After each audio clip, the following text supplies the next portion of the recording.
The 20-year-old Elizabeth is an attractive young woman.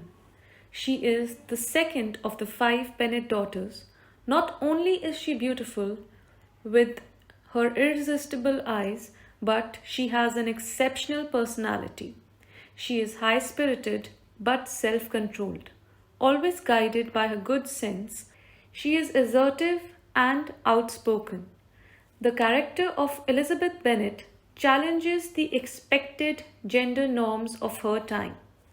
Elizabeth is willing to express her opinions wherever she is without fear and has the confidence to openly challenge the views of those of a superior social standing. She is self assured but never rude or aggressive. She has an unorthodox approach to marriage, insisting on happiness, which could only happen by marrying for love. Despite living in a society where a woman's security depends on a good marriage and a family where at least one of the daughters finding a husband is a matter of social and economic survival, she refuses two advantageous proposals.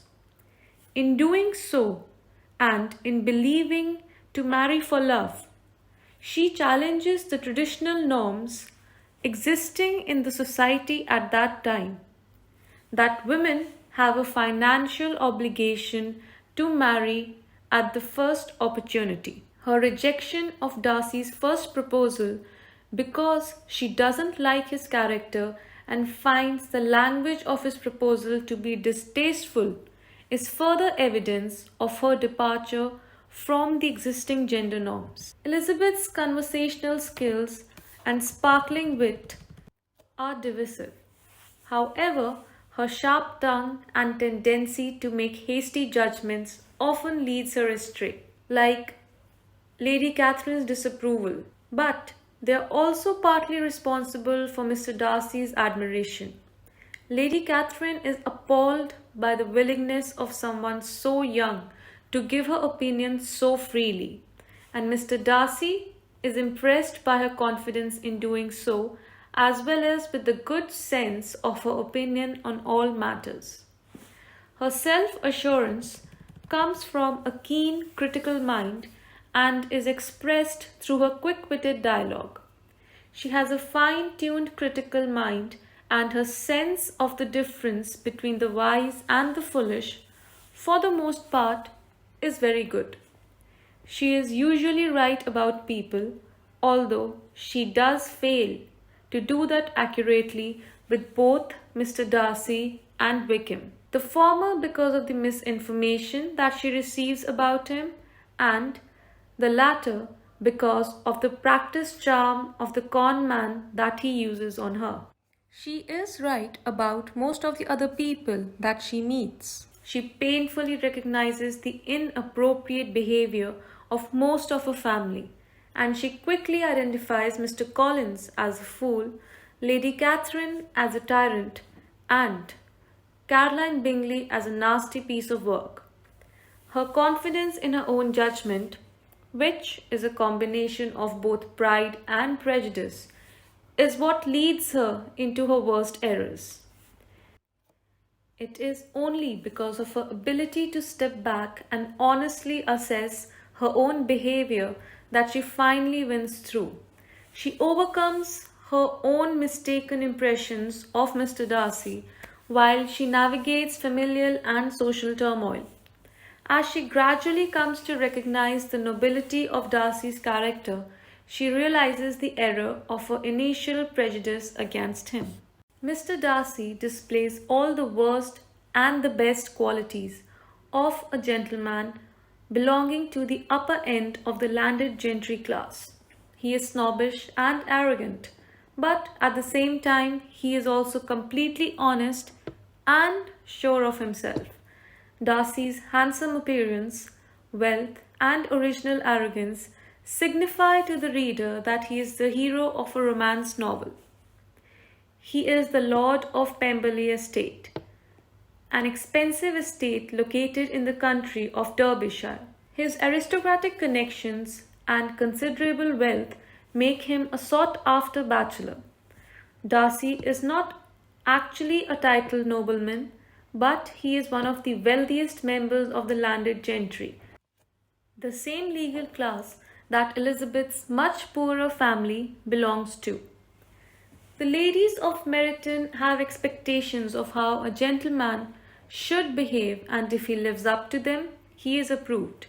It doesn't take long for Darcy to be condemned as ungentlemanly. The first impression of Darcy, with everyone wondering who he is, whispering about his great fortune, and declaring him handsome, evaporates by the end of the evening of the ball.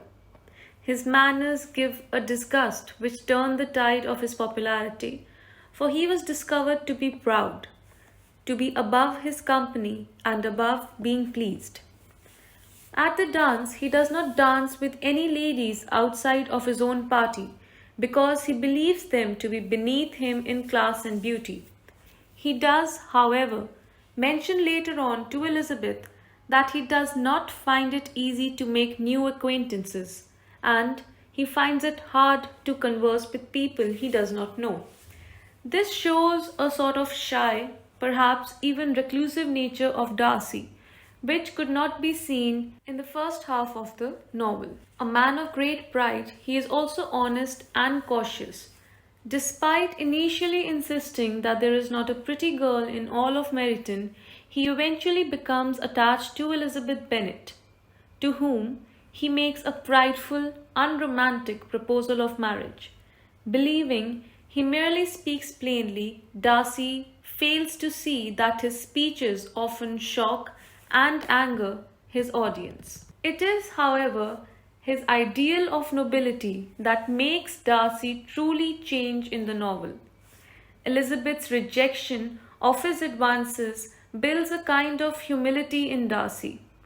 Through Elizabeth, he learns to be less boastful and arrogant because he realizes that his actions have deeply affected others. It is when Elizabeth turns down his marriage proposal and tells him that it is offensive that Darcy is shocked into realizing just how arrogant and entitled he has been. He admits to himself that it was his parents who taught him to be arrogant and snobbish, and that he didn't have to be those things. Elizabeth's responses to his behavior make him sensitive to other people's feelings for the first time. Darcy demonstrates his continued devotion to Elizabeth in spite of his distaste of her low connections when he rescues Lydia and the entire Bennet family from disgrace, and also when he goes against the wishes of his aunt, Lady Catherine de Bourgh, by continuing to pursue Elizabeth. Wickham's irresponsible elopement with Lydia allows Darcy to demonstrate that he now feels responsible for Wickham's continued bad behavior because of his silence. If only he had made Wickham's bad character known, Lydia would have been safe. Darcy chooses to involve himself in arranging Lydia's marriage, risking his own reputation. By the end of the novel, he is so transformed that he is willing to marry into a family that is on the bottom rung of the gentry ladder, with their 3 silly daughters, an embarrassing mother, and with Wickham as his brother-in-law. Being aware of his shortcomings, he is finally prepared to accept the faults of others.